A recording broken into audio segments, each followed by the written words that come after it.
আজ বৃহস্পতিবার, সেজন্য চলে এসেছি ঠাকুর ঘরে। এই যে সমস্ত বাসন পরিষ্কার করে রেখে দিয়েছে, এখন চলে যাব ফুল তুলতে।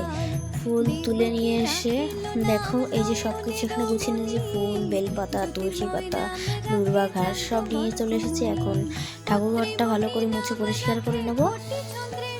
আজকে গোপালকে ঘুম থেকে তুলে স্নান করিয়ে একেবারে রেডি করে তারপর সিংহাসন সুন্দর একটা জামা পরে বসিয়ে দিলাম। এদিকে লক্ষ্মীনারায়ণকেও নামিয়ে নিলাম, নামিয়ে তারপরে সুন্দর করে তাদেরকে স্নান টান করে এদিকে প্রদীপ টদীপ সব জ্বালিয়ে সলতা টলতা দিয়ে প্রদীপ জ্বালিয়ে ধূপকাঠি জ্বালিয়ে এখন রেডি করে নিলাম। এখন ঠাকুরের ভোগ সাজিয়ে নেব। আজকে বৃহস্পতিবার, সেজন্য ঠাকুরকে আজকে চিটের ভোগ নিবেদন করব।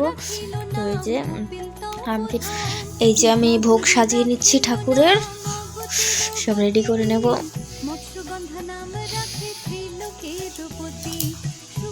এখন আমি ভোগের উপর তুলসী পাতা দিয়ে দেবো।